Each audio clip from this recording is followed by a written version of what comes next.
ಅಶ್ವಿನಿ ಮಾಸದ ಶುಕ್ಲ ಪಕ್ಷದ ಪ್ರತಿಪಾದ ತಿಥಿಯಂದು 9 ದಿನಗಳ ನವರಾತ್ರಿ ಹಬ್ಬವನ್ನು ಆಚರಿಸಲಾಗುವುದು.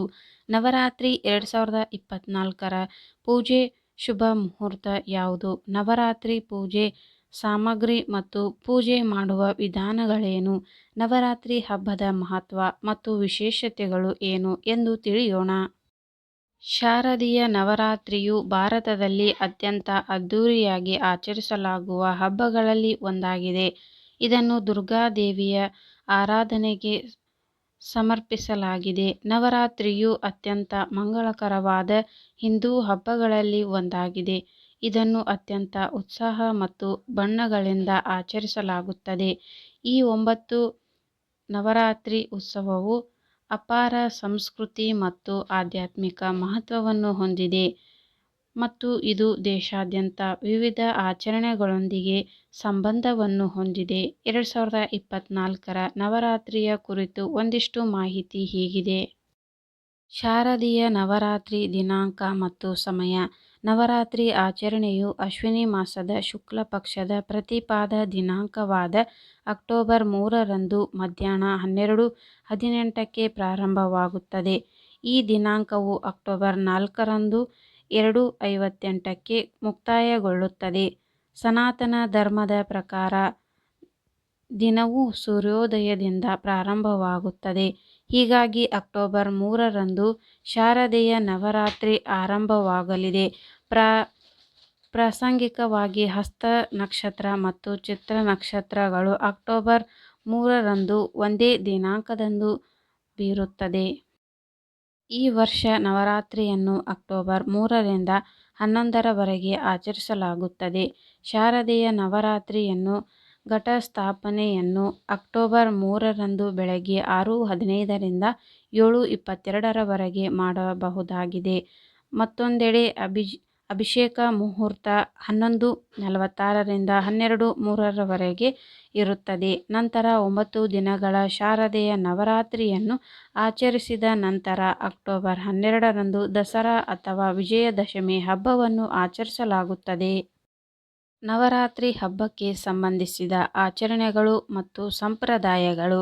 ಘಟಸ್ಥಾಪನೆ ಅಥವಾ ಕಳಶ ಸ್ಥಾಪನಾ.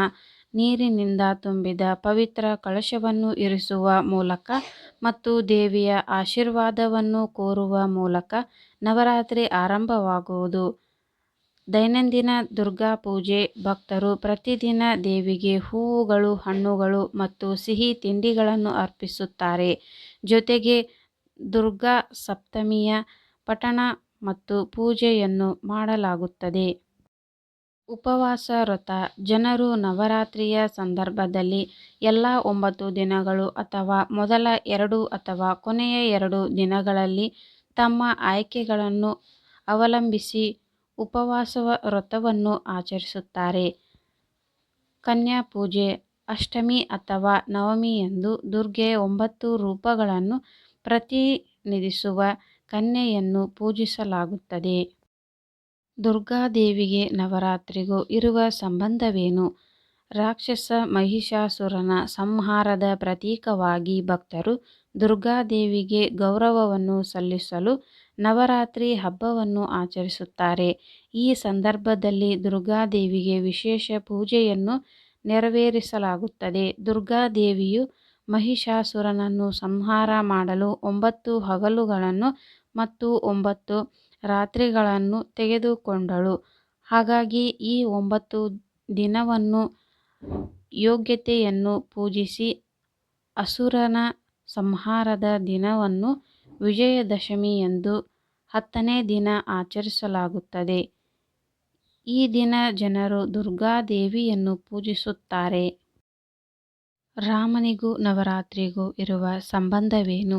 ಹಿಂದೂ ಪುರಾಣಗಳ ಪ್ರಕಾರ ಭಗವಾನ್ ರಾಮನು ಕೂಡ ಶಕ್ತಿ ದೇವತೆಯನ್ನು ಪೂಜಿಸುವ ಮೂಲಕ ಕ್ರೂರ ರಾವಣನನ್ನು ಸಂಹಾರ ಮಾಡಿದನೆಂದು ಹೇಳಲಾಗಿದೆ. ರಾವಣನೊಂದಿಗಿನ ತನ್ನ ಕೊನೆಯ ಯುದ್ಧದ ಮೊದಲು ಭಗವಾನ್ ರಾಮನು ದೇವಿಯ ಆರಾಧನೆಯಲ್ಲಿ 9 ದಿನಗಳು ಕಳೆದನು. ಭಗವಾನ್ ರಾಮನ ಬದ್ಧತೆಯಿಂದ ಸಂತೋಷಗೊಂಡ ದುರ್ಗಾದೇವಿಯು ಆತನಿಗೆ ವಿಜಯದ ಆಶೀರ್ವಾದವನ್ನು ಆಶೀರ್ವದಿಸಿದಳು.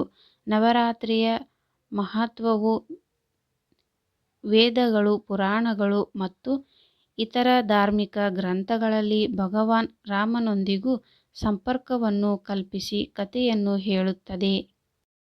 ಶಾರದೀಯ ನವರಾತ್ರಿ ಮಹತ್ವ. ಶಾರದೀಯ ನವರಾತ್ರಿಯು ಯಾವಾಗಲೂ ಅಶ್ವಿನಿ ಮಾಸದ ಶುಕ್ಲ ಪಕ್ಷದ ಪ್ರತಿಪಾದ ತಿಥಿಯಂದು ಪ್ರಾರಂಭವಾಗುತ್ತದೆ ಎಂದು ಧಾರ್ಮಿಕ ಗ್ರಂಥಗಳು ಹೇಳುತ್ತವೆ. ದುರ್ಗಾ ಮಾತೆಯ ಭಕ್ತರು 9 ದಿನಗಳ ಕಾಲ ಉಪವಾಸ ವ್ರತವನ್ನು ಮಾಡುತ್ತಾರೆ ಮತ್ತು ದುರ್ಗಾ ಸ್ತೋತ್ರ ಮತ್ತು ದುರ್ಗಾ ಚಾಲಿಸಾವನ್ನು ಪಠಿಸುತ್ತಾರೆ. ನವರಾತ್ರಿ ಸಮಯದಲ್ಲಿ ದುರ್ಗಾದೇವಿಯನ್ನು ಭಕ್ತಿಯಿಂದ ಪೂಜಿಸಿದರೆ ಅವಳ ಆಶೀರ್ವಾದ ದೊರೆಯುತ್ತದೆ ಮತ್ತು ಭಕ್ತರ ಎಲ್ಲ ಇಷ್ಟಾರ್ಥಗಳು ಈಡೇರುತ್ತದೆ ಎಂಬುದು ಹಿಂದೂ ನಂಬಿಕೆಯಾಗಿದೆ. ನವರಾತ್ರಿ ಪೂಜೆ ವಿಧಾನ. ಬೆಳಗ್ಗೆ ಬೇಗನೆ ಎದ್ದು ಸ್ನಾನ ಮಾಡಿ ನಂತರ ಪೂಜಾ ಸ್ಥಳದಲ್ಲಿ ಗಂಗಾಜಲವನ್ನು ಸಿಂಪಡಿಸಿ ಮನೆಯ ದೇವರ ಕೋಣೆಯಲ್ಲಿ ದೀಪವನ್ನು ಹಚ್ಚಿ ಗಂಗಾಜಲದಿಂದ ದುರ್ಗೆಗೆ ಅಭಿಷೇಕ ಮಾಡಿ ತಾಯಿಗೆ ಅಕ್ಷತೆ, ಸಿಂಧೂರ ಮತ್ತು ಕೆಂಪು ಹೂವುಗಳನ್ನು ಅರ್ಪಿಸಿ ಹಣ್ಣುಗಳು ಮತ್ತು ಸಿಹಿ ತಿಂಡಿಗಳನ್ನು ಪ್ರಸಾದವಾಗಿ ಅರ್ಪಿಸಿ ಧೂಪ ಮತ್ತು ದೀಪಗಳನ್ನು ಬೆಳಗಿಸಿ ಮತ್ತು ದುರ್ಗಾ ಚಾಲಿಸಾವನ್ನು ಪಠಿಸಿ ನಂತರ ತಾಯಿಗೆ ಆರತಿಯನ್ನು ಮಾಡಿ ದೇವಿಗೆ ಭೋಗವನ್ನು ಅರ್ಪಿಸಿ. ನವರಾತ್ರಿ ಪೂಜೆ ಸಾಮಗ್ರಿಗಳು. ಕೆಂಪು ಬಟ್ಟೆ, ಮೌಲಿ ದಾರ, ಸುಮಂಗಲೆಯರು ಬಳಸುವ ವಸ್ತುಗಳು, ದೀಪ, ತುಪ್ಪ ಅಥವಾ ಎಣ್ಣೆ, ಧೂಪ, ತೆಂಗಿನಕಾಯಿ, ಶುದ್ಧ ಅಕ್ಕಿ, ಕುಂಕುಮ, ಹೂವು, ದೇವಿಯ ವಿಗ್ರಹ ಅಥವಾ ಫೋಟೋ, ವೀಳ್ಯದೆಲೆ ಮತ್ತು ಅಡಿಕೆ, ಲವಂಗಗಳು, ಏಲಕ್ಕಿ, ಕಲ್ಲು ಸಕ್ಕರೆ, ಕರ್ಪೂರ, ಹಣ್ಣುಗಳು ಮತ್ತು ಸಿಹಿ ತಿಂಡಿಗಳು, ಕಲವಾ ದಾರ. ಈ ಮಾಹಿತಿ ನಿಮಗೆ ಇಷ್ಟವಾದಲ್ಲಿ ಒಂದು ಲೈಕ್ ಮಾಡಿ ಹಾಗೂ ಸಬ್ಸ್ಕ್ರೈಬ್ ಮಾಡಿಕೊಳ್ಳಿ. ಇಂತಹ ಯೂಸ್ಫುಲ್ ವಿಡಿಯೋದೊಂದಿಗೆ ಮತ್ತೆ ಸಿಗೋಣ.